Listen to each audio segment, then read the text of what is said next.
friends, it's Quinn. Welcome to my vlog. So today we're going to be making pumpkin hummus. This is based off of a tasty recipe. I'm not the biggest fan of tasty recipes just because I find their actual instructions aren't the easiest to follow. They tend to leave out important information like how long you need to cook things for or what you should set the oven temp to. But for hummus, since you're just combining ingredients into a food processor or blender, I figure I can't be that hard to follow, and the recipe looks interesting and pretty simple to make. So that's what we're going to be trying out today. In terms of ingredients, for hummus, the basic base of hummus is garbanzo beans or chickpeas. And then because this is pumpkin hummus, we're going to be using pumpkin puree. And then some paprika and rosemary for flavor. I am going to be using dried rosemary as opposed to fresh. And then garlic. And again, I'm using a garlic paste instead of trying to mince fresh garlic. And then just to help with the flavor for balance and then also the consistency, you're gonna have some lemon juice and some vegetable oil. The recipe does recommend olive oil instead, but since I don't use super fancy like extra virgin olive oil, the flavor profile doesn't actually contribute any more. So cheap vegetable oil is honestly the same as cheap olive oil. In terms of what it's going to contribute flavor-wise, and so the texture and consistency is way more important, and I just prefer vegetable oil. So let's get started. So the first thing you have to do is drain out your garbanzo beans, and so I like to go ahead and just crack the can slightly open, so it's not completely open, but you have a nice crease, like this. And then you can go upside down and it's going to drain out easily that way.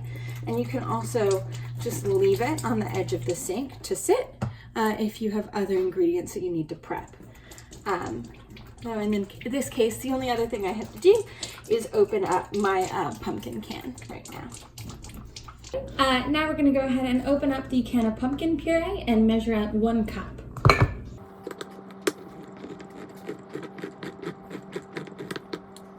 For those of you who watched my earlier mac and cheese a la Quinn video, I just want to prove that, look, I can in fact use a can opener, as long as the can opener itself isn't faulty.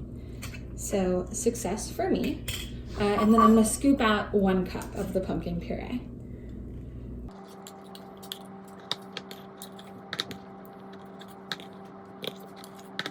So while I was measuring out the pumpkin, I was letting my chickpeas or garbanzo beans go ahead and just drain out on the side of the sink. So now it's time to go ahead and finish opening that can so that I can actually use them in my hummus and start making everything else.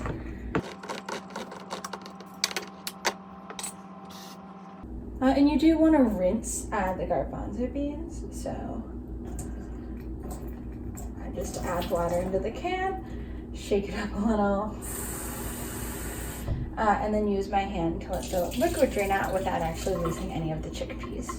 Part of what makes hummus so easy to make is that once you have your chickpeas rinsed and any ingredients measured or like chopped or anything like that prepared, all you have to do is mix all of your ingredients together in a blender or a food processor, and then bam, hummus.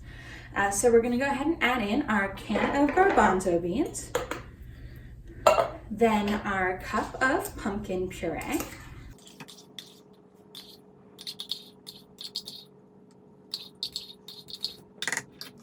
then we're going to add in 1/4 cup of lemon juice,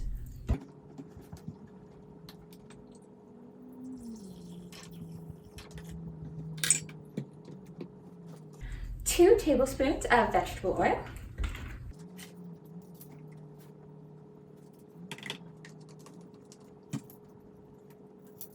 two teaspoons of garlic, and that 2 teaspoons is because of the conversion rate.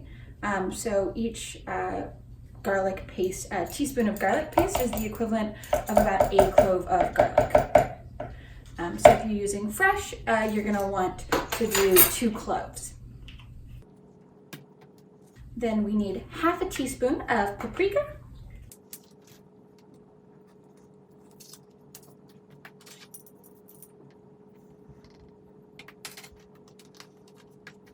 and then a 1/4 teaspoon of the dried rosemary. And you also have a fresh to preservative change here, where if you were using fresh rosemary, you'd want to go ahead and use 1/2 teaspoon, but because we're using dried, we only want to use a 1/4. And so now that we have all of those ingredients ready in our blender, we just blend.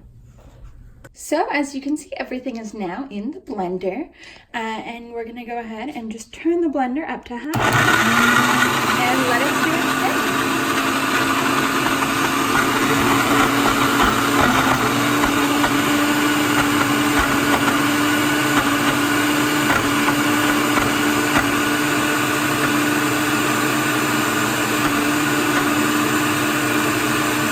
Blending had come to a little bit of a standstill, I'm going to go ahead and use a fork to just help it out a little, get some of those chickpeas from the bottom moved up, and just make sure nothing is clogging the blade.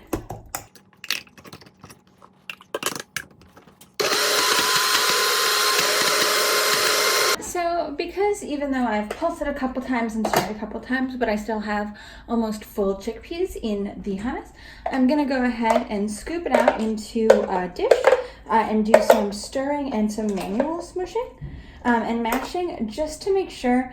Right now at the bottom of the blender, the stuff right by the blade is very nice and pureed, but everything else that was farther away is having trouble getting down. And so this way I'm kind of resetting, I'm mixing what gets to be closest to the blade. So I'm just gonna scoop everything out, stir it up a little, and then scoop everything right back in. And this is just a way of making sure that I do get a nice smooth texture in the end.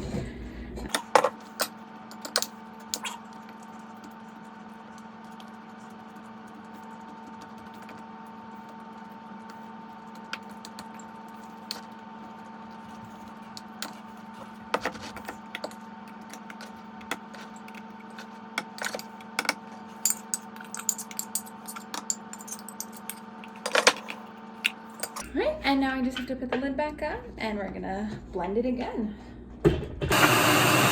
Alright, so once you think that your hummus is sufficiently smooth and blended, it's time to just serve up. So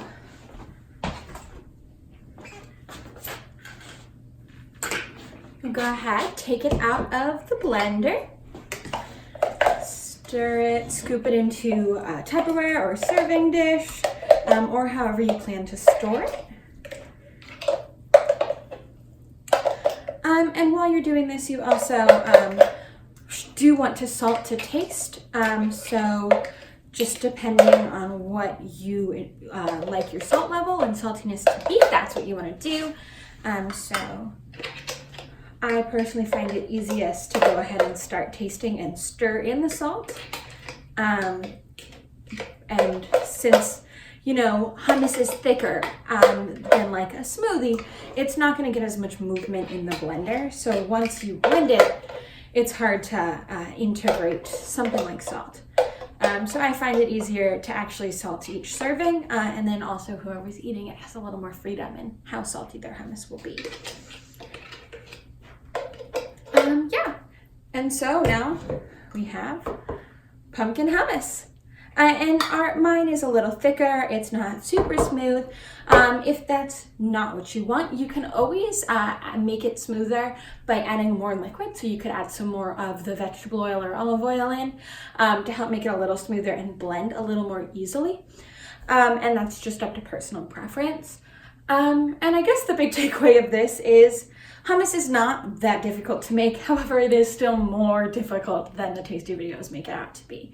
You know, it wasn't just one blend and go. It was a lot of repeats of me stirring outside of just what the blender's blending itself, of scooping everything out of the blender, putting the hummus back in so that it's going to get blended from a different perspective. So parts that were maybe near the top are now near the bottom. It's not just an easy one and done. But it still doesn't take that much time and is an easy, delicious recipe to make. So you should try it out. Thanks for watching.